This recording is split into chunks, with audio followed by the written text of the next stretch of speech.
Hi friends, welcome to my channel. మీనాని ఇంట్లో నుంచి బయటికి గెంటేస్తున్న ప్రభావతిని ఆపి గుండె పగిలే నిజాలను బయట పెట్టిన సత్యం. అసలు ఇదంతా ఎలా జరగబోతుంది? మీనాని ఎందుకు ప్రభావతి బయటికి గెంటేయబోతుంది? అసలు ఏం జరిగింది అనేది ఈ వీడియోలో తెలుసుకుందాం. ఇక ప్రభావతి అయితే రోహిణిని అంటూ ఉంటుంది, చూడమ్మా రోహిణి, ఇప్పుడు డబ్బులు ఎంత అవసరం మనోజ్కి జాబు రావాలంటే నువ్వు మీ నాన్నని అడిగి డబ్బులు తీసుకురావాల్సిందే అని అంటూ రోహిణితో చెప్తూ ఉంటుంది ప్రభావతి. అప్పుడే రోహిణికి ఏం చెయ్యాలో అర్థం కాక ఇక రోహిణి అయితే తన తండ్రి చనిపోయాడు అంటూ ఒక అబద్ధాన్ని అయితే సృష్టిస్తుంది. అప్పుడే అది విని ప్రభావతి ఒక్కసారే షాక్ అయిపోతూ ఉంటే ఇంతలో ఇక మటన్ కొట్టు మాణిక్యాన్ని తీసుకువచ్చి మీనా అయితే మొత్తం రోహిణి ఆడుతున్న నాటకాన్ని బయట పెడుతుంది. మీరు మీ కోడలు కోటీశ్వరాలని మురిసిపోతున్నారు. మీ కోడలు కోటీశ్వరాలు కాదు. ఇదిగో మటన్ కొట్టు మాణిక్యం మలేషియా మావి కాదు. రోహిణి తన పార్లర్ని అమ్మేసింది, కోటీశ్వరాలను అబద్ధం చెప్పి మనోజ్ని పెళ్లి చేసుకుంది అని మీనా అయితే మొత్తం రోహిణి నిజ స్వరూపాన్ని అంతా కూడా బయట పెట్టేస్తుంది. అప్పుడే ఇక అది విని ఒక్కసారే ప్రభావతి షాక్ అయిపోతూ రోహిణి చంప అయితే పగలగొడుతుంది. రోహిణి చంప పగలగొట్టి అంటూ ఉంటుంది, ఇదంతా కూడా నిజమేనా చెప్పు అని అడుగుతూ ఉంటే అప్పుడే అది విని అంటూ ఉంటుంది రోహిణి అయితే, అవునత్తయ్య, మనోజ్ని పెళ్లి చేసుకోవాలనుకున్నాను. మనోజ్ అంటే నాకు ప్రాణం. కానీ కోటీశ్వర్ల ఇంటి నుంచే మనోజ్కి సంబంధం తీసుకురావాలని మీరు మీ ఫ్రెండ్తో అంటున్నారని, ఎలాగైనా సరే మనోజ్ని పెళ్లి చేసుకుంటే నా జీవితం సంతోషంగా ఉంటుందని నేనే కోటీశ్వరాలని అబద్ధం చెప్పాను అని అంటూ రోహిణి అయితే నిజాన్ని ఒప్పుకుంటుంది. అది విని నన్ను మోసం చేసిన వాళ్ళని నేను నా ఇంట్లో ఉండనివ్వను, నా ఇంట్లో ఉండే స్థాయి కూడా వాళ్ళకి లేదు, బయటికి పో అంటూ రోహిణి చంప పగలగొట్టి రోహిణిని బయటికి గెంటేస్తుంది ప్రభావతి అయితే. అప్పుడే ఇక మనోజ్ అయితే మౌనంగా ఉంటాడు. రే మనోజ్, జరిగిందేదో జరిగిపోయింది, మీ అమ్మని ఆపి రోహిణిని లోపలికి తీసుకురా అని సత్యం అంటూ ఉంటే, లేదు నాన్న, నేను పెళ్ళైన తరువాత తనకి క్లియర్గా చెప్పాను, భార్యాభర్తల మధ్య రహస్యాలు అవేవి ఉండకూడదు, ఉంటే తర్వాత అది నమ్మకం లేనట్టే, ఒకరి మీద ఒకరు ఎప్పుడు కూడా నమ్మకాన్ని కోల్పోయినట్టే అని. కానీ ఈ రోజు మాత్రం రోహిణి నన్ను మోసం చేసింది. నేను తన జీవితంలో జరిగినవన్నీ చెప్పమని నేను చెప్పాను. నా జీవితంలో జరిగినవన్నీ కూడా ఏవి దాచుకోకుండా తన ముందు మాట్లాడాను. కానీ తను ఇంత మోసం చేస్తుందని అనుకోలేదు. తను కోటీశ్వరాలు కాకపోయినా పర్వాలేదు, కానీ ఆ విషయం అమ్మకి చెప్పడానికి తను భయపడి ఉండొచ్చు. మరి నాకు చెప్పడానికి ఏమైంది? ఎందుకు నాకు చెప్పడానికి తను భయపడింది అని అంటూ మనోజ్ అయితే అది మోసం చేసినట్టే కదా నాన్న, అందుకని నేను తనని మర్చిపోవాలనుకుంటున్నాను అని మనోజ్ కూడా రోహిణికి షాక్ ఇస్తాడు. ఇక రోహిణి అయితే ఇదంతా జరగడానికి కారణం మీనా అని తెలుసుకొని మీనా మీద కోపంతో రగిలిపోతూ ఉంటుంది. మీనా, ఈరోజు నువ్వు నన్ను ఇలా బయటికి గెంటేసేలా చేశావు. రేపటి రోజున ఏదో విషయంలో నువ్వు దొరక్కపోవు, అప్పుడు నిజాలు తప్పకుండా బయటికి వస్తాయి అని అనుకుంటూ ఉంటుంది రోహిణి. ఇక రోహిణి అక్కడి నుంచి వెళ్ళిపోతుంది. అప్పుడే బాలు మనోజ్ మాటలు వింటాడు. భార్య దగ్గర ఎటువంటి నిజాన్ని దాచకూడదు, తర్వాత పరిస్థితి చాలా ఇలాగే ఉంటుంది అని మనోజ్ అన్న మాటలు అన్నీ కూడా గుర్తు చేసుకున్న బాలు అప్పుడే మీనాతో శివ విషయం అయితే చెప్పేస్తాడు. ఆ రోజు మా అమ్మ దగ్గర 1,00,000 రూపాయలు కొట్టేసింది ఎవరో కాదు మీనా, మీ తమ్ముడు శివానే.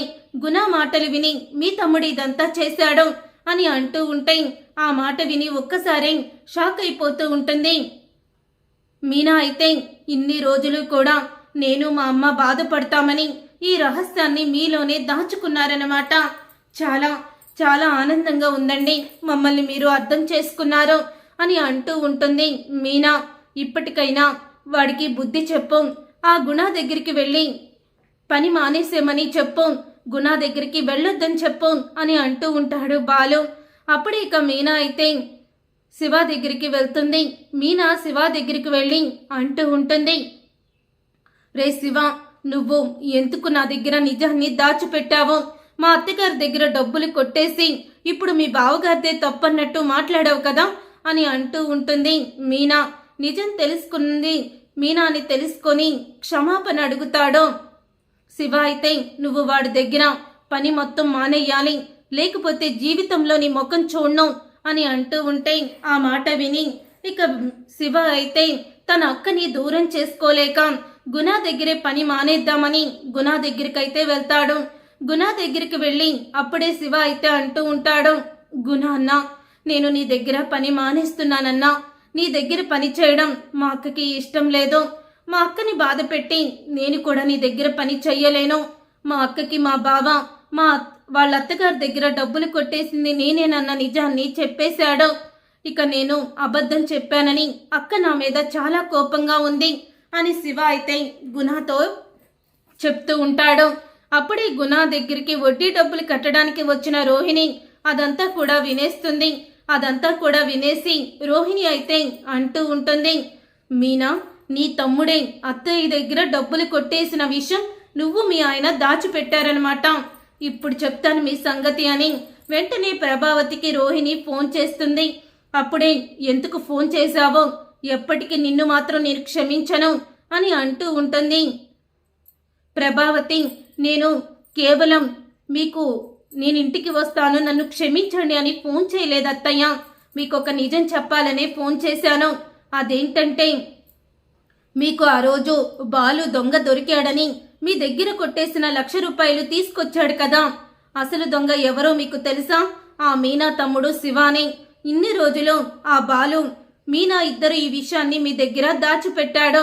అదే వాళ్ళ అన్నయ్య తమ్ముడు తప్పు చేస్తే అందరి ముందు నిలదీస్తూ ఉంటాడు బాలు. కానీ తన బామర్ది చేసిన తప్పుని కప్పిపుచ్చుకొని ఇప్పుడు మాత్రం ఎలా చేశాడో చూడండి అని అంటూ ఉంటే అప్పుడే కాదు విని కోపంతో రగిలిపోతూ ఉంటుంది. అప్పుడే మీనా బాలు అని గట్టిగా పిలుస్తుంది ప్రభావతి. నా దగ్గర డబ్బులు కొట్టేసింది ఎవరు అని అడుగుతూ ఉంటే అప్పుడే బాలు మీనా తలంచుకుంటారు. ఏమే మీనా, మీ తమ్ముడు నా దగ్గర డబ్బులు కొట్టేస్తే నువ్వు నీ భర్త ఇద్దరు కూడా నా దగ్గర డ్రామాలాడారా అని అంటూ ఉంటుంది ప్రభావతి.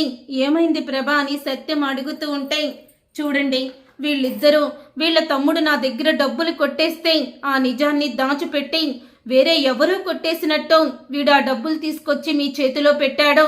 ఇంత మోసం చేసినా మీరిద్దరూ కూడా ఇంట్లో ఉండడానికి వీల్లేదు, వెళ్ళిపోండి ఇక్కడి నుంచి అని అంటూ ఉంటే ఏంటే మోసం చేశారు అంటున్నావు, బాలు లేకపోతే ఇల్లుండేదా అని అంటూ ఉంటాడు సత్యం.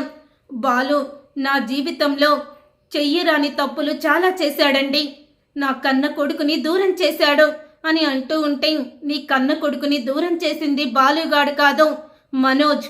ఆ రోజు మనోజు మన పెద్దోడిని నీళ్ళల్లోకి నెట్టేశాడు. కానీ ఈ విషయాన్ని నువ్వు తట్టుకోలేవని వాడే శిక్ష అనుభవించి నన్ను కూడా చెప్పొద్దని నా దగ్గర మాట తీసుకున్నాడు అంటూ గుండె పగిలే నిజాన్ని బయట పెడతాడు సత్యం.